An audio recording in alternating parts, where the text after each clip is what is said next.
नमस्कार दोस्तों। Ten viral topic में आपका पुनः स्वागत है। आज हम लेकर आए हैं वाशिंगटन सहमति, वाशिंगटन कॉन्सेंसस और लंदन सहमति, लंदन कॉन्सेंसस। सबसे पहले हम दोनों की परिभाषाओं की चर्चा करेंगे। आइए वन बाय वन देखते हैं। सबसे पहले हम लोग चर्चा करेंगे वाशिंगटन सहमति की। वाशिंगटन कॉन्सेंसस क्या है? वाशिंगटन कॉन्सेंसस एक आर्थिक नीतिगत ढांचा है जिसे 1989 में अर्थशास्त्री जॉन विलियमसन ने परिभाषित किया था। यह उन 10 आर्थिक सुधार नीतियों का समूह था जिन्हें आईएमएफ, विश्व बैंक और अमेरिकी ट्रेजरी विभाग ने विकासशील देशों, खासकर लैटिन अमेरिका के लिए सुझाया गया था। इनका मुख्य उद्देश्य क्या था? यदि यह नीति 10 आर्थिक सुधार वाली नीति अपनाई गई तो इनका कुछ तो उद्देश्य रहा होगा। तो आइए अब हम इनकी मुख्य उद्देश्यों की चर्चा करेंगे। पहला इनका उद्देश्य था आर्थिक उदारीकरण, लिबरलाइजेशन। अर्थात जो नीतियां हैं मार्केट से संबंधित और इकोनॉमी से रिलेटेड, उन्हें उदार बनाना। और सेकंड है निजीकरण, प्राइवेटाइजेशन। अर्थात ये जो उद्योग हैं, संसाधन हैं, वो ज्यादा से ज्यादा निजी हाथों में सौंपना।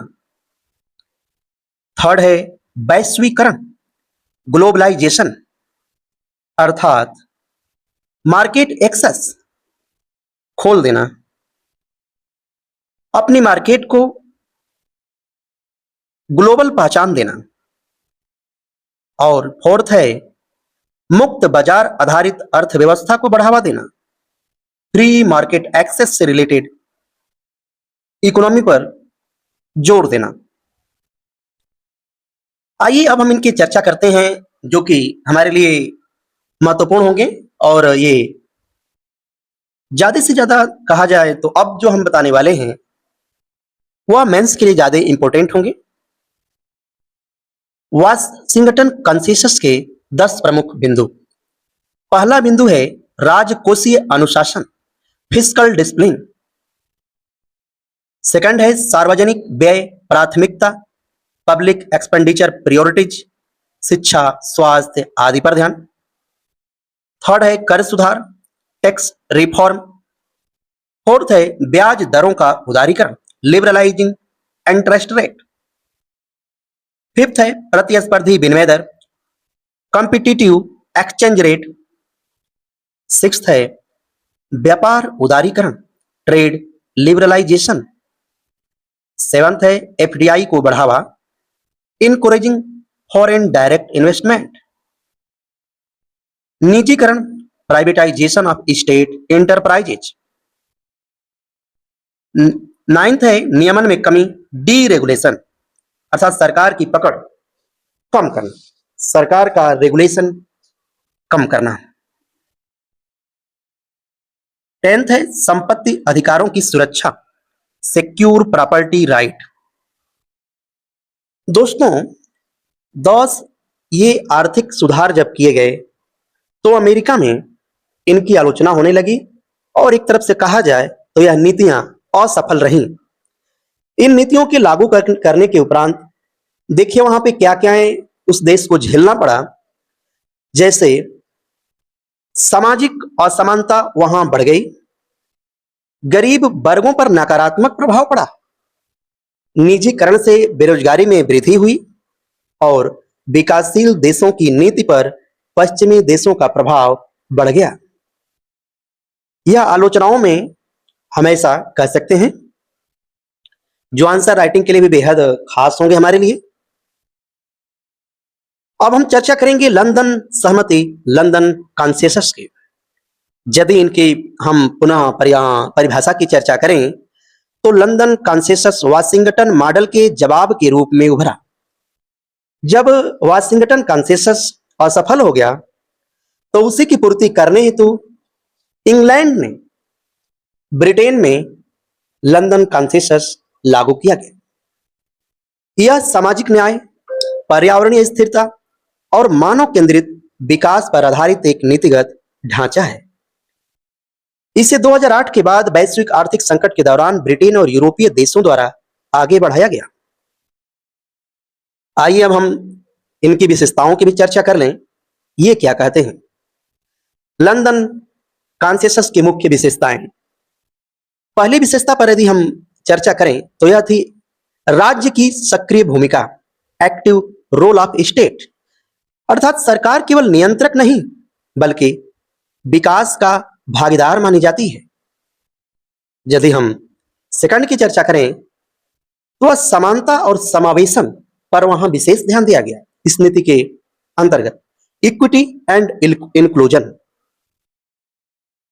थर्ड, हरित विकास, ग्रीन ग्रोथ। फोर्थ है सामाजिक सुरक्षा अर्थात सोशल प्रोटेक्शन पर भी वहां काफी ध्यान दिया गया।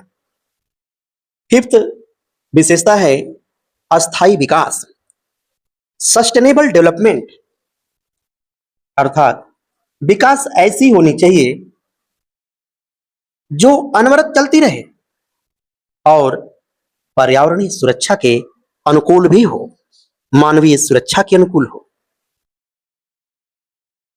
इंक्लूसिव हो। और अंतिम और सिक्स्थ है आर्थिक सुधारों के साथ सामाजिक सुधारों पर भी जोर दिया गया। यदि हम चर्चा करें इनकी तुलनाओं की तो आइए देखा जाए, एक अच्छा राइटिंग भी करने के लिए काम मतलब आएगा। क्या था? हम तीन बिंदुओं के अंतर्गत चर्चा करेंगे, वाशिंगटन vs लंदन कॉन्सेंसस की, दोनों सहमतियों की। वाशिंगटन कॉन्सेंसस होगा और लंदन कॉन्सेंसस, और इनका बिंदु क्या होगा। तो पहला बिंदु हमारा है नीति का मूल। नीति का मूल क्या था? तो वाशिंगटन कॉन्सेंसस में बाजार आधारित सुधार पर जोर दिया गया, जबकि लंदन कॉन्सेंसस में राज्य सहभागी सुधार पर जोर दिया गया। दूसरा इनका बिंदु था उद्देश्य। उस उद्देश्य में वाशिंगटन कॉन्सेंसस नीति के अंतर्गत क्या रखा गया? आर्थिक उदारीकरण। ध्यान दीजिएगा आप, वाशिंगटन कॉन्सेंसस में उद्देश्य रखा गया आर्थिक उदारीकरण, जबकि लंदन कॉन्सेंसस में समावेशी और अस्थायी विकास पर जोर दिया गया। हम देखेंगे इनका केंद्रीय बिंदु क्या था। तो केंद्र बिंदु की चर्चा करें तो वाशिंगटन कॉन्सेंसस की केंद्र बिंदु पूंजी और बाजार था, जबकि लंदन कॉन्सेंसस का केंद्रीय बिंदु मानव, पर्यावरण और समानता था। यदि हम दृष्टिकोण पर चर्चा करें तो वाशिंगटन कॉन्सेंसस का जो दृष्टिकोण था वह नियो लिबरल का था, नियो लिबरल, और लंदन कॉन्सेंसस का दृष्टिकोण पोस्ट लिबरल, मानव केंद्रित, पोस्ट लिबरल मानव केंद्रित। यदि हम उदाहरण की बात करें तो आईएमएफ, वाशिंगटन कॉन्सेंसस के अंतर्गत आईएमएफ, वर्ल्ड बैंक नीतियां जारी करती थी, जबकि लंदन कॉन्सेंसस में यूरोपीय यूनियन, यूएनडीपी, ब्रिटेन की विकास की नीतियां हुआ करती थी। इसका उदाहरण स्वरूप अब हम यूपीएससी दृष्टिकोण के महत्वपूर्ण बिंदुओं पर यदि चर्चा करें कि यह कहां-कहां हमारे लिए लाभदायक सिद्ध हो सकता है, तो यह विषय जीएस पेपर 3 अर्थव्यवस्था और एसए पेपर में अधिक उपयोगी है। भारत की 1991 की नई आर्थिक नीति वाशिंगटन कॉन्सेंसस से ही प्रेरित थी। भारत की 1991 की नई आर्थिक नीति वाशिंगटन कॉन्सेंसस से ही प्रेरित थी। यदि कहा जाए दोस्तों तो भारत को इससे क्या लाभ मिला, यदि हम एक लाइन में समेटना चाहें तो हम समेट सकते हैं। भारत में अब sustainable growth, social sector investment, green energy जैसे कदम लंदन कॉन्सेंसस से निकट माने जाते हैं। आप देख रहे होंगे कि 1991 में भारत ने एलपीजी लागू किया था, अर्थात नई आर्थिक नीति भारत में भी लागू की गई, वह वाशिंगटन कॉन्सेंसस से प्रेरित थी। और भारत में जो अब वर्तमान में देखा जाए तो sustainable growth, social sector investment, green energy जैसे कदम, ये जो कदम है यह लंदन कॉन्सेंसस से प्रेरित हैं। तो भारत ने भी तो उनसे लाभ लिया ना। हाँ, इन दोनों नीतियों का प्रयोग भारत ने अपनी आर्थिक नीतियों में बखूबी किया। इसीलिए तो भारत देखिए किसी एक नीति को फॉलो नहीं करता है। भारत जो है मिक्स्ड इकोनॉमी वाले कंसेप्ट को अपने यहाँ लागू किया है। भारत का संविधान मिक्स्ड इकोनॉमी, संयुक्त अर्थव्यवस्था, मिश्रित अर्थव्यवस्था को अपने यहाँ लागू करता है और उसी का समर्थित है। यदि निष्कर्ष की हम चर्चा करें, वाशिंगटन कॉन्सेंसस ने विकासशील देशों में आर्थिक सुधार की दिशा दी, जबकि लंदन कॉन्सेंसस ने उसमें मानवीय और सामाजिक मूल्यों का समावेश किया। दोस्तों, यह जो हम लोगों ने वायरल टॉपिक पर चर्चा किया है, वाशिंगटन कॉन्सेंसस और लंदन कॉन्सेंसस, यह दोनों हमारे प्री और मेंस, जो फर्स्ट पार्ट में जो चर्चा किया गया वह प्री, और जो सेकेंड पार्ट में जो चर्चा किया गया दोनों कॉन्सेंसस का, वो मेंस के लिए इंपॉर्टेंट है। अतः हमारी उम्मीद है, अतः हमें आशा है कि आप ध्यान से इसे सुने होंगे, पढ़े होंगे और अपने परीक्षा में इसका महत्वपूर्ण योगदान उठा पाएंगे। दोस्तों, ऐसे ही वीडियो देखने के लिए हमें सब्सक्राइब करें, लाइक करें और शेयर करना ना भूलें। थैंक यू, धन्यवाद।